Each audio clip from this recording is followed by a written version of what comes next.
today concludes our final conversation with Matt Drew from O Moses. The opening song is, of course, provided by O Moses. Matt Drew singing. Enjoy. We need to talk.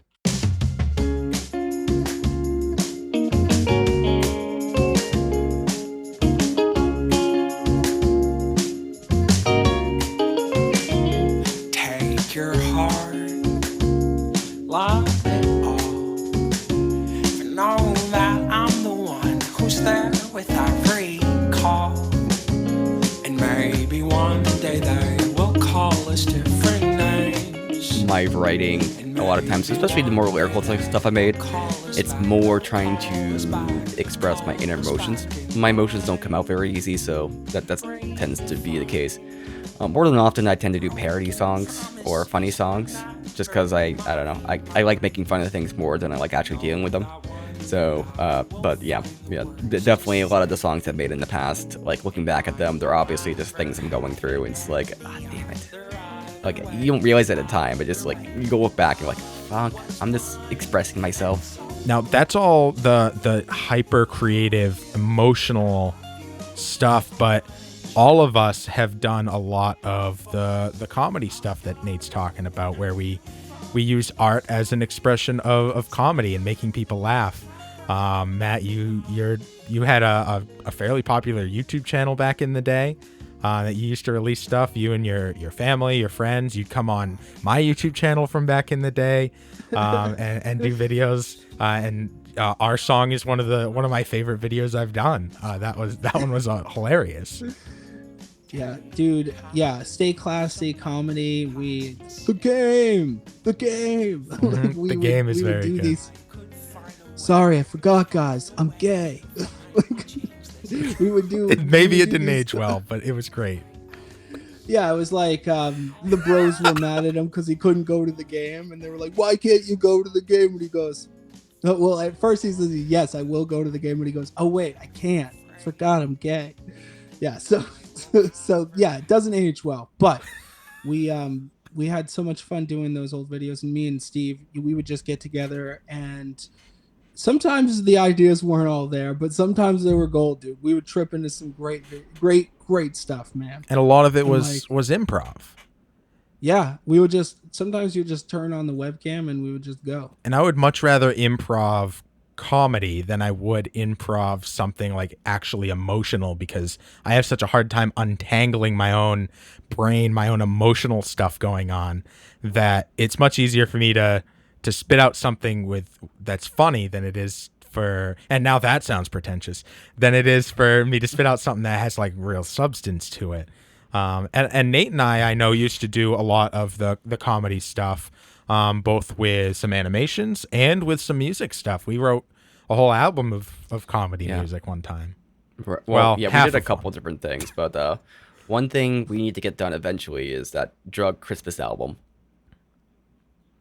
Yeah, Matt's going to help us with that one. I just volunteered him. Yeah. We wrote I wrote a whole album of Christmas parody songs all about drugs, all about different types of drugs.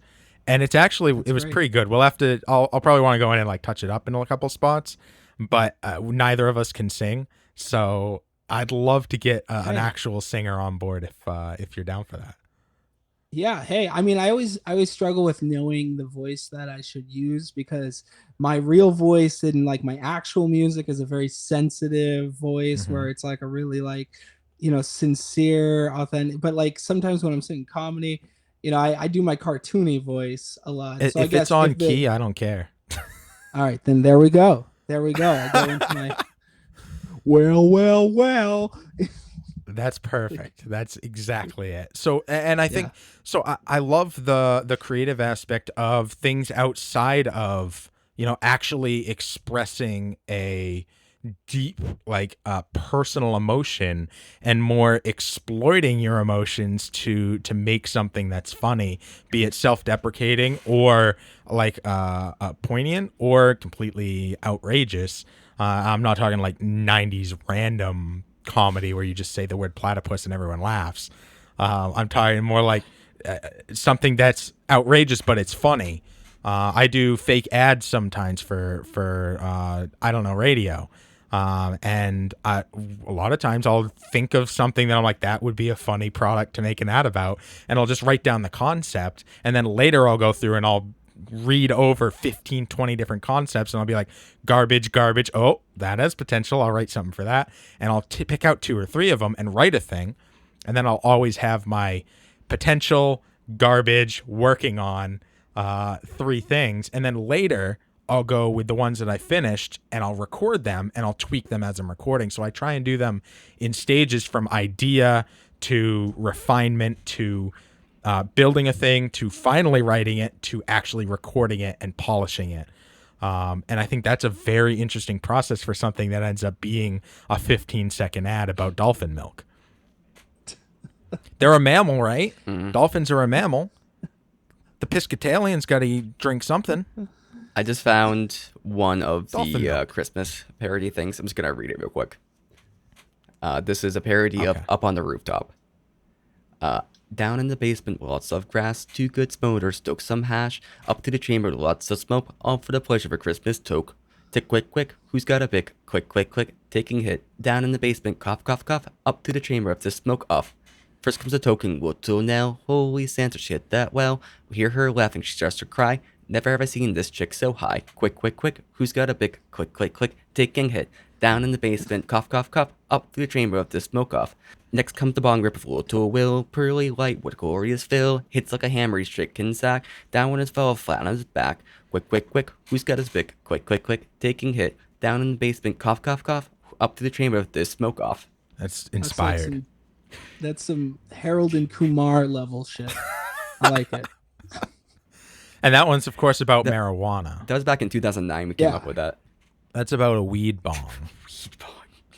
That's very, very like a snapshot of your senior year of high school right there. That's exactly it. I don't know if you remember this, Matt, but I think you and Sean Knight came up with a song for like the Noble High School theme song or something like that never actually got like used, and me and Meter made a parody of it. It was pretty good. Oh, really? Yeah. We did? Oh, wow. I super vaguely remember that, but now I'm really interested. Do you still have that, or are you just teasing me with these promises? I probably have it somewhere, but it was something it was really mean, because we talked about like one person like flying off like a bird.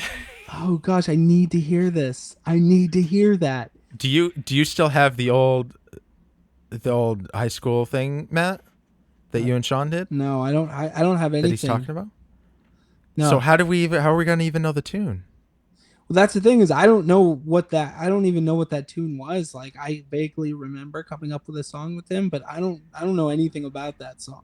So in fact, maybe from hearing your version of it, I'll understand a little bit more maybe what my version was. But I remember that would have been a huge pile of pretentious bullshit, whatever it was. So you guys were right to call me on that.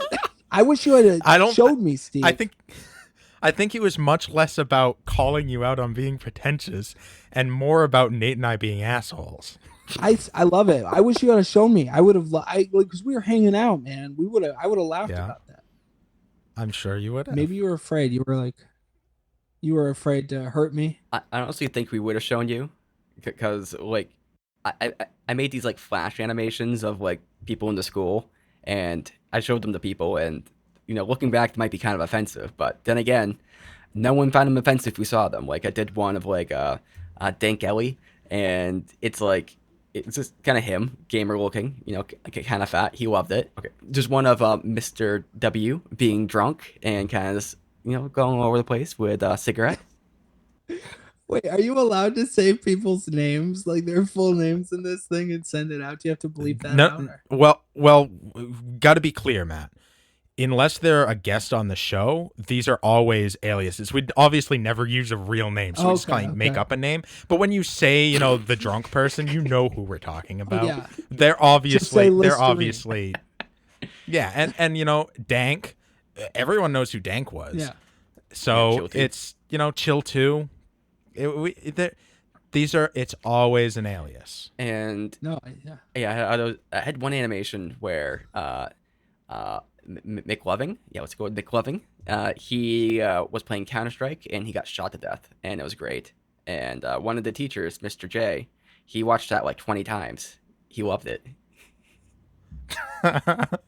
Remember when the dean saw the drunk animation and laughed at it and was like, "Yeah, it's perfect."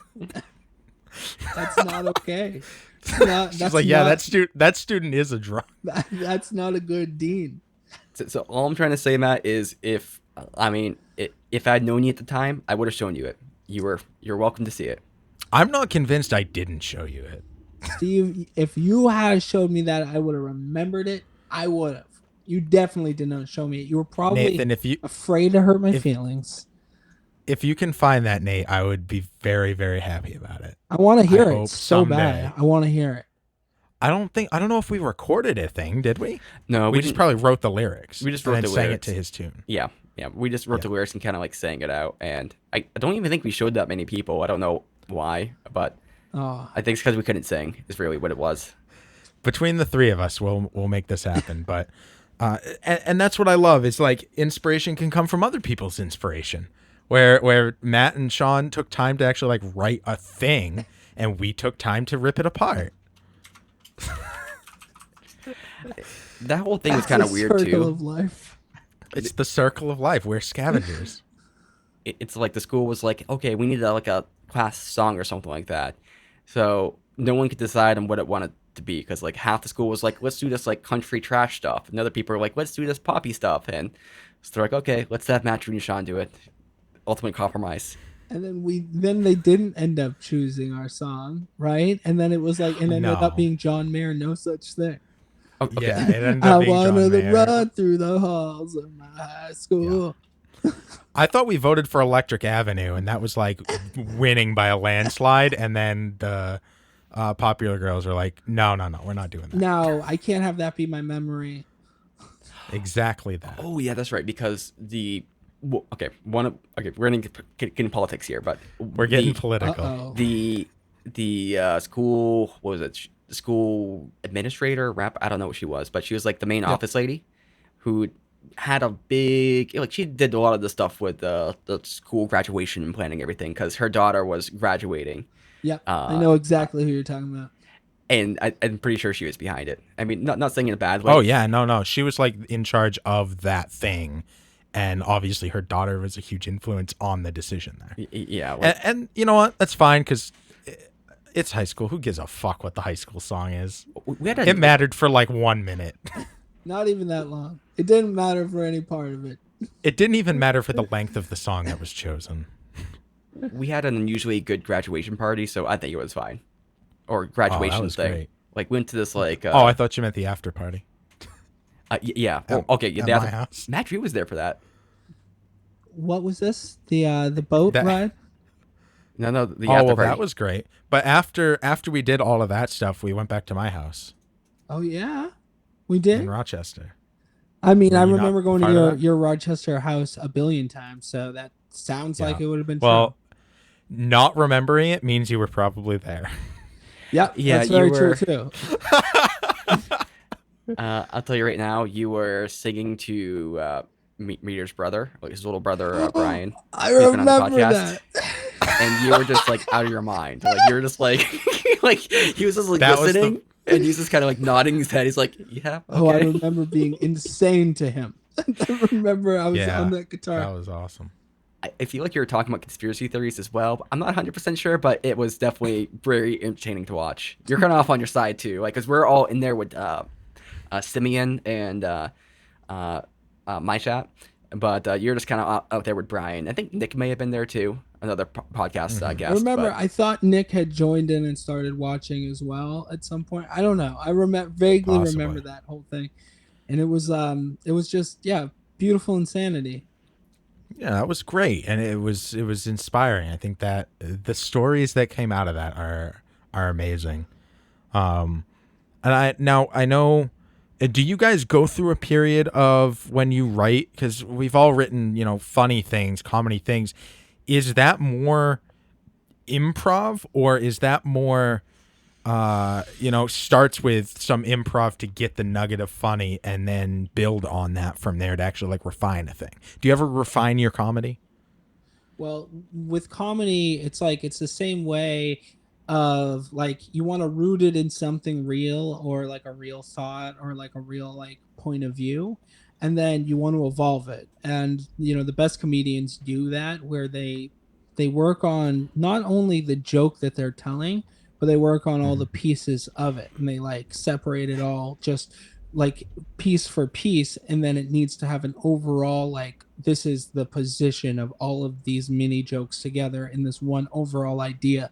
And I guess the whole process is just evolving that. I mean, personally, my comedy has always been rooted in improv in a way where it's funny because like with music, I write everything, really everything's super written. But with comedy, whenever I've done comedy in any like real way with like comedy skits, we would always have like an overall idea. Like there was this video, Basement Science, that we made for Stay Classy, where it was this fun idea where it was like let's do like a Bill Nye the Science Guy type science guy who's doing this this show, and he's going through all the stages of this relationship with this girl, where in the first part of the skit you learn like he's doing the experiment. It's some dumb shitty experiment, and he's telling this Lil Benny, his little sidekick kid who's helping him, about this girl he just met, and she's great and blah blah blah. And then the next one, they're fighting.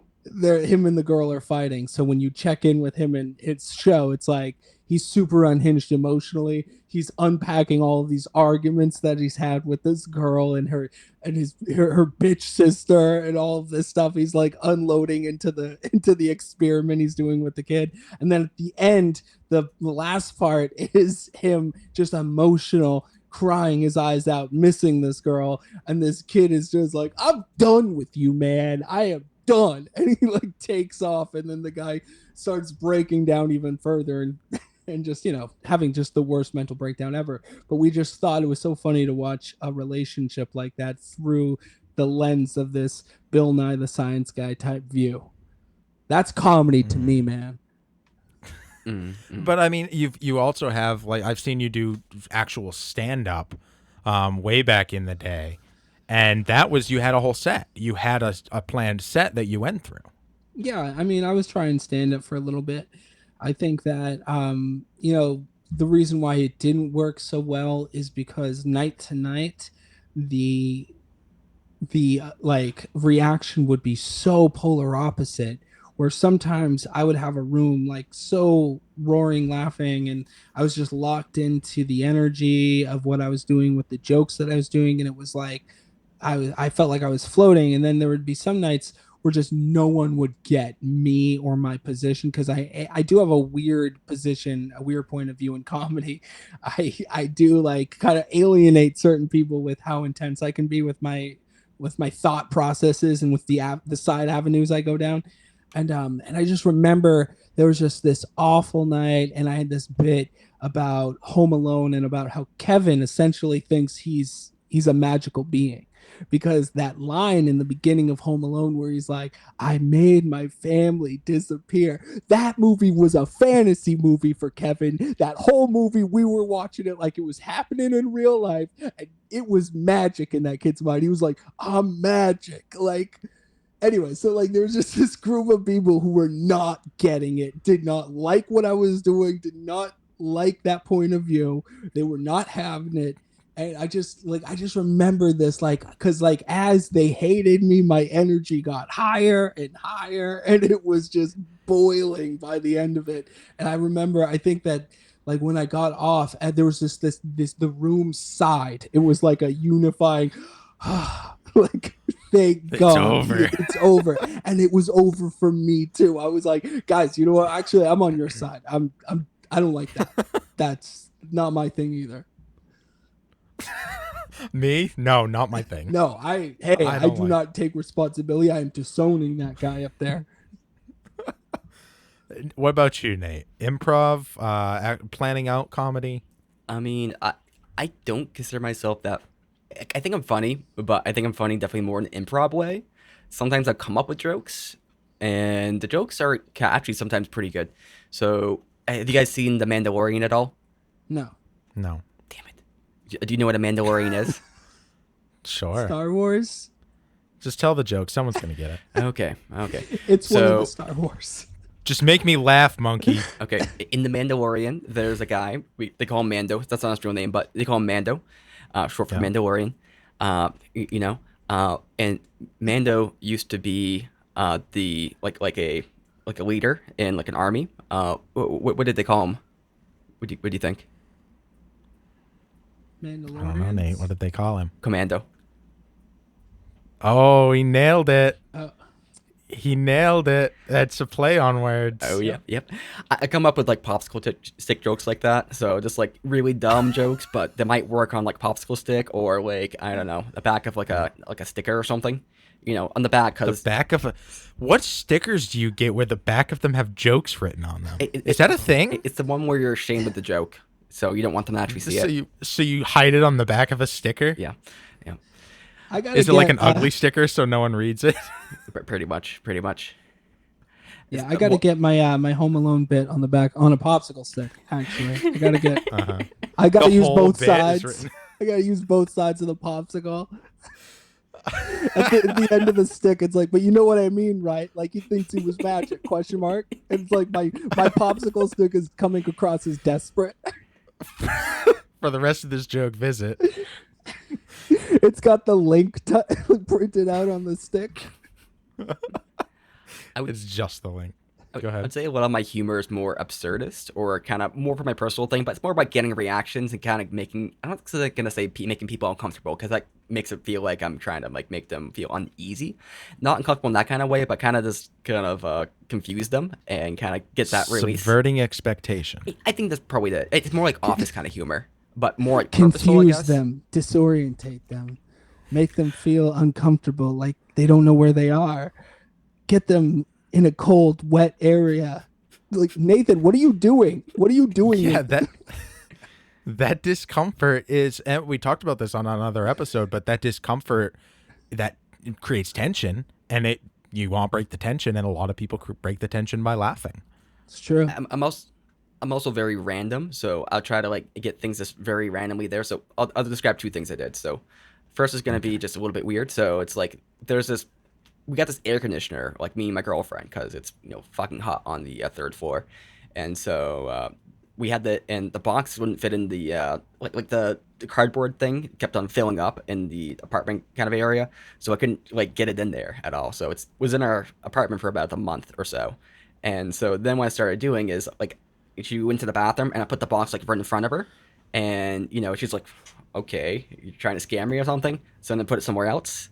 And then it's like, what are you even doing? Then I put it in the shower, and she just started getting kind of annoyed. And then one time I kind of hid inside of it, and she just kind of sees it, and she comes out, and she's like, whatever. And then I pop out of it, and then scare her to death. It was great. I'd hate to live with you, And dude. That must be miserable. I feel so So- bad for her. Did anybody but you find it funny? I found it hilarious. If nobody but yourself finds it funny, is it still a joke? To me, it is. And you're just The being other- a dick. You like push someone down, you're laughing. It was like, it was a joke. I laughed. The other one was I was spending a little bit of time with her in the bed, and I'm like, Alexa, turn Laura on. That's a good one. I like that Wow. one. I like how you took us to the moment with you two in the beginning there. You were like in bed, you set the scene. There were candles. Did how was your first three-way? Well, Alexa joined in verbally, but she did not actually join physically.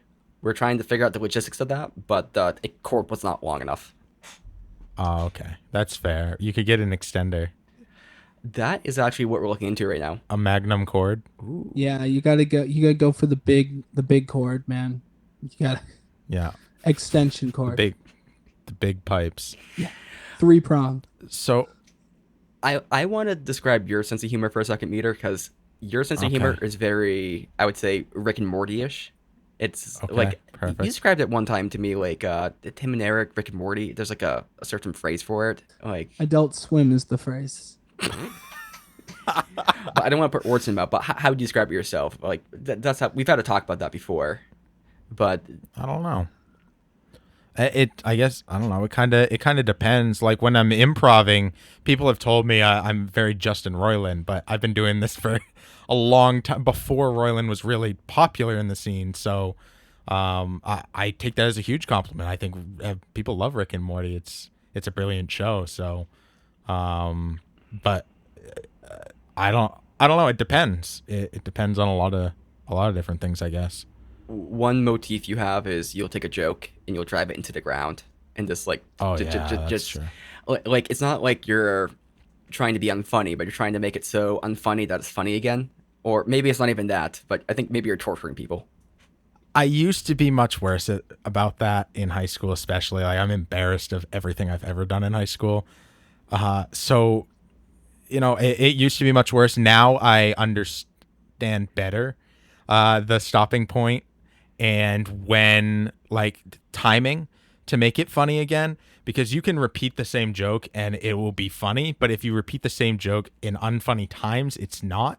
So it's like finding the right timing to do it and then not abusing that. So abusing it and then stopping, and then when it comes back again, then it's funny again. But there has to be the refractory period for the comedy to come back. If you don't leave the refractory, it's not funny. That's a great term. Now, there's one person or two people you just would still, and that's your brothers. Mm-hmm. Like, we had your brothers on the podcast a couple different times at different points, Mm-hmm. and it's like I'm just kind of sitting there like, oh god, this is like brother on brother feud right here.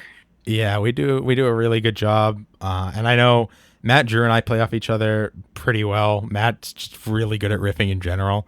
So anytime I'm thinking about like riffing comedy, Nate, you and I have an unparalleled chemistry, and then my brothers, because we have the same humor, and of course Matt, Drew, I'll always add into that.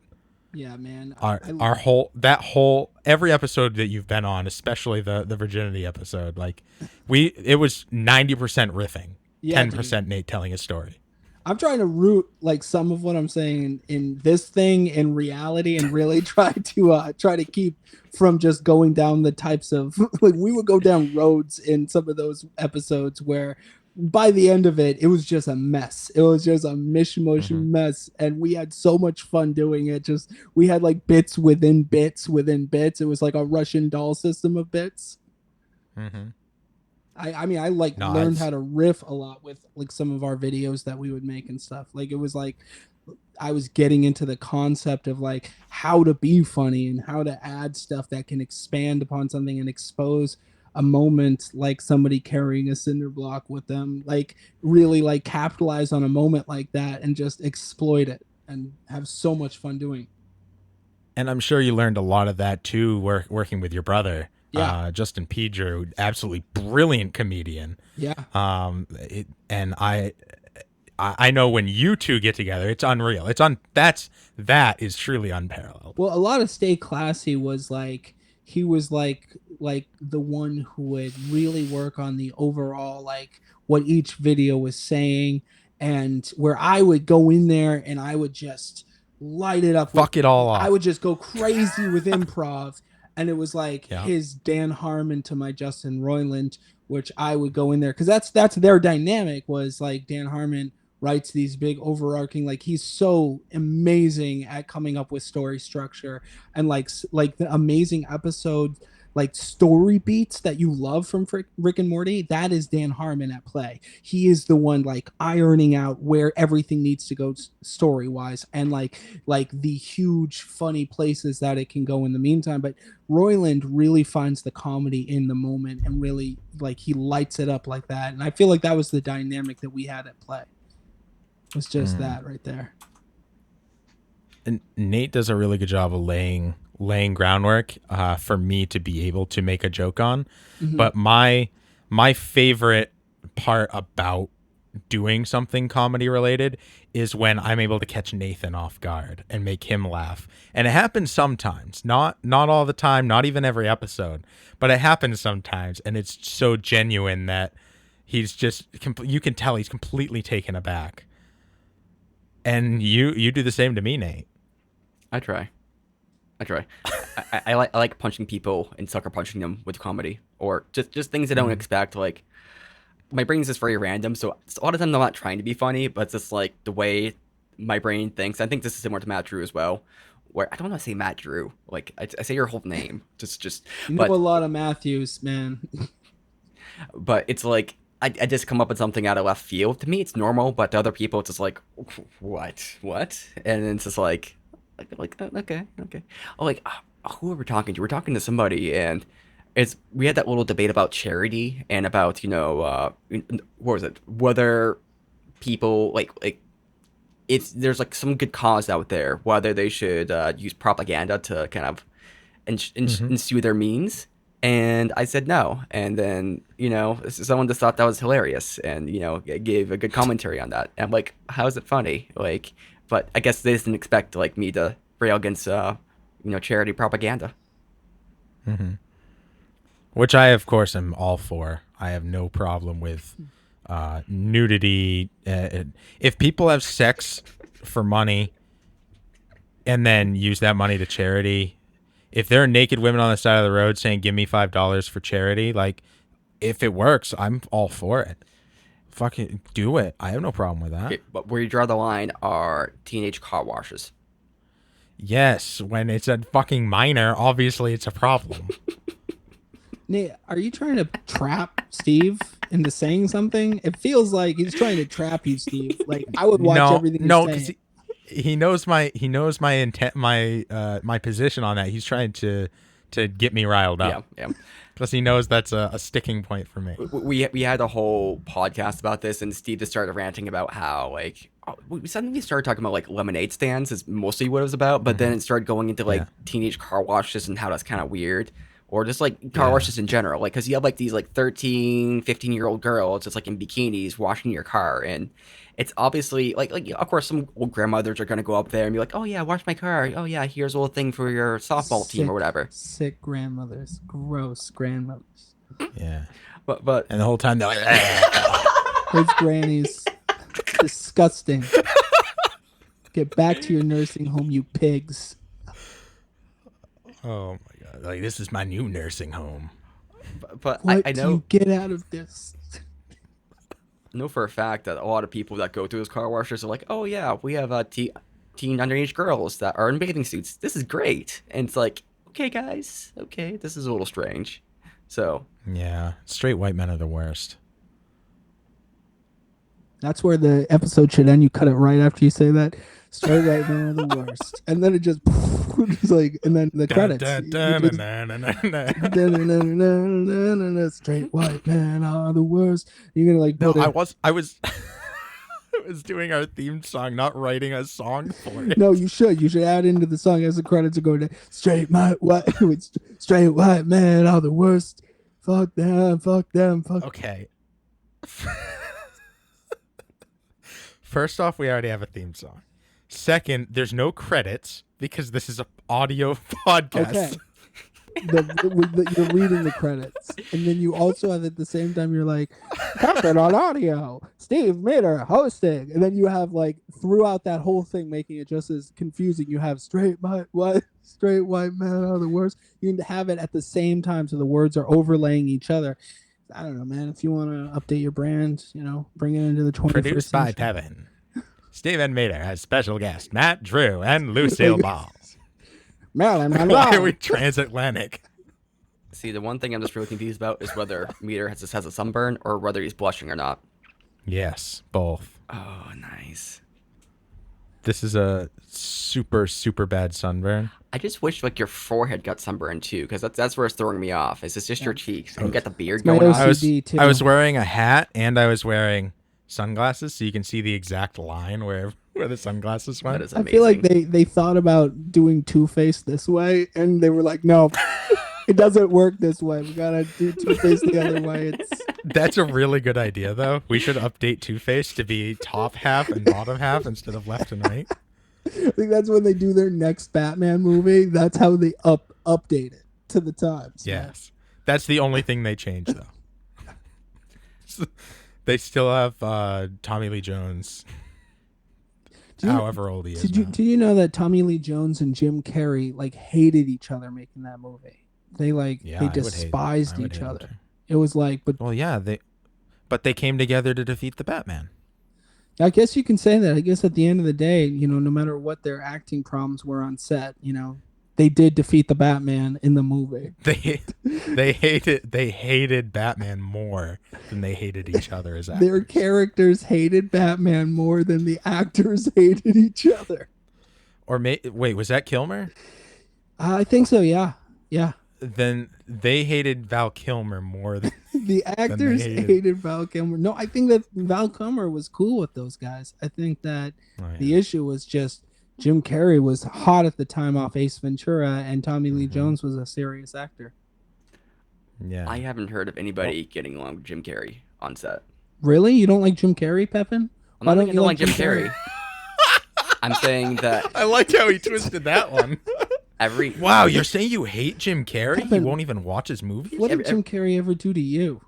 He apparently he's always kind of extreme on set, and he does the method acting thing, but takes it to like 26, and people just they're just miserable around him, like, because he's just like trying to get into that character, but that character is always like really annoying, like, and yeah. So why don't you like Bruce Almighty? Imagine Jim Carrey method acting for Liar Liar, just going around set shit talking everybody, just lying, refusing to lie. No, yeah, just not lying. And the thing about this is very important conversation right here. The thing about Liar Liar is you can not lie and still not be an asshole, but he told the truth and like said things even in situations where he didn't need to say something.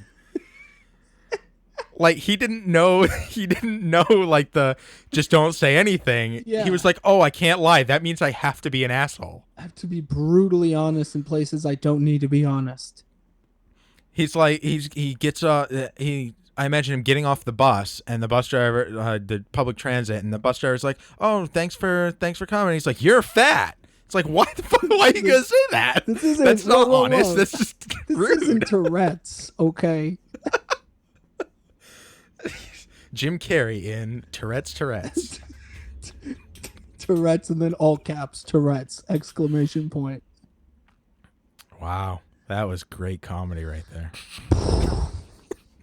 There we did it, guys. We did it. We did it. We got a good classy Tourette's joke.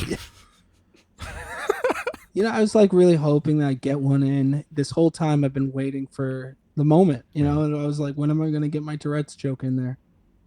And you saw Jim Carrey coming. You're like, here it is. It's in the distance. I can see This is it. my It's moment. coming up on the horizon. There it is. So Matt Drew, omoses.com. Yeah. Check it out and really listen to the company you keep, because amazing album. I listen to it at least once a week in its entirety, and usually the day I listen to it, I listen to the whole album a couple of times in a row, because it's so diverse. It tells such a great emotional story, and it's really, really good music. Highly suggested. Go check that out. And thank you so much for coming on the show. Thank you so much for everything you've said, and it was awesome being here. And you guys have such great chemistry, and I'm glad that I can come in here and sort of bounce the ball back with you guys. And yeah, it's fun anytime. Awesome. We'll have to have you on more.